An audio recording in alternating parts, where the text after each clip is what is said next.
감사하는 믿음이라는 제목으로 잠시 말씀을 생각해 보겠습니다. 어느 날 예수님께서 길을 가시다가 나병 환자 10명을 만나시게 되었습니다. 그 나병 환자 10명은 불치의 병 때문에 가족과 사회로부터 소외되어 살아가는 자신들을 불쌍히 여기셔서 병을 치유해 주시기를 멀찍이 서서 큰 소리로 청했어요. 예수님께서는 그들을 불쌍히 여기시고 가서 제사장에게 보이라고 하시면서 낫게 해주셨습니다. 레위기 14장 2절 말씀을 보면 나병 환자가 정결하게 되는 날의 규례는 이러하니 곧 그 사람을 제사장에게로 데려갈 것이요. 그 당시 율법으로는 문둥병은 제사장의 치유를 확인하고 선언하도록 되어 있었기 때문입니다. 10명의 나병 환자는 예수님의 말씀을 믿고 제사장에게로 가는 도중 병이 치유되었어요. 제사장에게 보이라는 예수님의 말씀에 순종하는 믿음으로 말미암아 10명이 모두 치유를 받게 된 것입니다. 그런데 놀라운 것은 치유받은 10명 중에 1명, 그것도 이방인인 사마리아인만 예수님께 돌아와 감사를 드렸어요.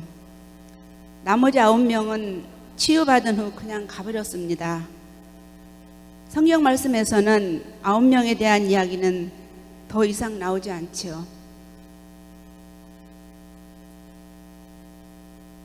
어느 목사님이 그래서 이렇게 상상해 볼 수 있을 것 같다고 했습니다. 첫 번째 사람은 아마 나은 것을 사랑하는 가족들에게 먼저 알리고 나중에 예수님을 찾아뵈려고 했다고 말할 것 같습니다. 두 번째 사람은 이렇게 불치의 병을 고쳐주셨는데 맨손으로 가기가 민망해서 돈을 좀 벌어서 뭔가 살해할 것을 가지고 나중에 예수님을 찾아뵈려고 했다고 말할 것 같습니다. 세 번째 사람은 불치병이 순식간에 낫기는 했지만 과연 완전히 나았는지 확신할 수가 없어서 좀 더 지켜보다가 확실히 나았다는 확증이 있을 때 찾아뵈려고 했다고 말할 것 같습니다.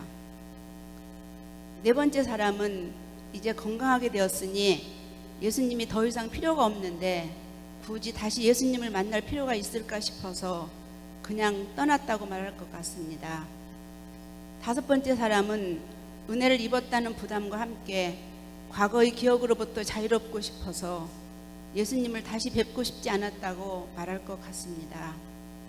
여섯 번째 사람은 내 기도가 응답받아서 치유받은 것인데 굳이 예수님께 감사할 이유나 필요를 느끼지 못했다고 말할 것 같습니다.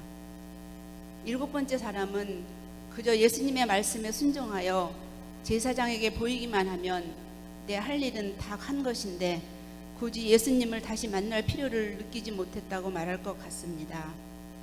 여덟 번째 사람은 현재 예수님이 어디에 계신지 모르니 나중에 기회가 다 만나게 되면 그때 감사해도 늦지 않을 것 같아서라고 말할 것 같습니다.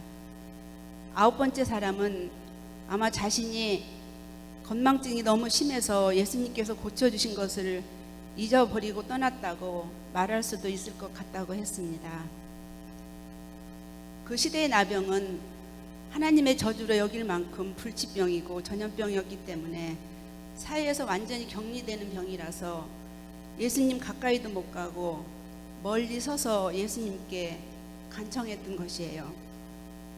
그런데 이 병에서 나은 사람들이 이런저런 이유로 예수님을 떠나 그냥 가버린 것이었어요. 예수님의 은혜로 하나님의 저주에서 풀렸는데 감격은 고사하고 감사가 없는 것이었습니다. 예수님을 더 안타깝게 한 것은 나머지 9명은 하나님을 잘 안다고 하는 유대인들이라는 것이었어요. 예수님 사마리아인에게 말씀하셨습니다. 내 믿음이 너를 구원하였느니라. 예수님께 감사를 드린 사마리아인만 믿음을 인정받았습니다. 유대인들이 짐승같이 여기고 경멸하는 사마리아인만이 예수님께 돌아와 감사를 표현했기 때문입니다. 나머지 9명은 스스로 의롭다고 여기던 유대인이었음에도 불구하고 자신들에게 은혜를 베풀어 주신 예수님께 감사를 표하지 않았어요. 은혜를 감사할 수 있는 자만이 더 큰 은혜를 받을 수 있음을 알 수 있죠. 또한 감사는 하나님께만 국한된 것이 아니라 우리는 그 감사를 이웃에게도 돌려야 한다고 생각됩니다. 일어나 가라, 내 믿음이 너를 구원하였느니라. 돌아온 사마리아인에게 말씀하신 축복은 그가 육체적 건강 이외의 다른 은혜도 받았음을 가리킵니다. 그 사마리아인의 믿음은 육체뿐 아니라 그의 영혼까지도 구원받게 된 것이었어요. 그는 하나님께서 자신의 병을 고쳐주신 사실을 알았으며 그 사실에 대해 하나님께 감사를 표했어요. 그것은 그는 하나님의 사랑과 섭리를 깨달은 자인 것이지요. 예수님께서는 그의 믿음을 보시고 그가 영적 구원에도 이를 수 있다고 말씀하셨던 것입니다. 여러분과 제가 받은 구원은 예수님의 십자가 공로로 거저 얻은 것이기에 감사를 잊고 때로 구원의 감격과 거리가 먼 삶을 우리가 살고 있을 수도 있습니다. 감사는 하나님께서 우리에게 주신 최고의 축복입니다. 사마리아인 그 한 사람은 제사장인 사람에게 인정받는 것보다 주님 앞에 더 가까이 나가야 하는 것을 알았기 때문에 예수님의 발 아래 엎드려 감사드렸습니다. 문제를 해결해야 하는 것보다 더 중요한 것은 내가 주님 앞에 더 가까이 나가기를 원하는 믿음입니다. 제사장에게 가는 발걸음을 돌려 주님 앞에 우리는 나갈 수 있어야 합니다. 감사로 제사를 드리는 자가 나를 영화롭게 하나니 그의 행위를 옳게 하는 자에게 내가 하나님의 구원을 보이리라. 시편 50편 23절에서 말씀하셨습니다. 날마다 주님께 더 가까이 나가 감사와 감격이 넘치는 삶이 여러분과 저와 판미치 한인 장로교의 모든 성도들에게 이루어지기를 빕니다. 기도드리겠습니다. 아버지 하나님, 가서 제사장들에게 너희 몸을 보이라 하신 말씀에 순종함으로 나병 환자들 10명이 나음을 받았습니다.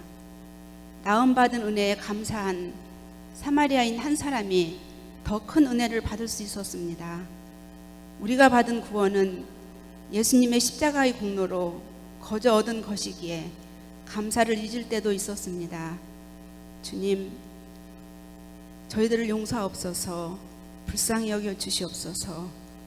저희들의 마음은 간사여서 지극히 작은 은혜에도 감격하지만 또한 작은 실패와 고난에도 금방 실망합니다. 우리의 삶 자체를 감사함으로 아버지 하나님께 맡길 때에 아버지 하나님께서 완성시켜 주실 것을 믿으며 예수님의 이름으로 기도드립니다. 아멘. 이제 중보기도로 나가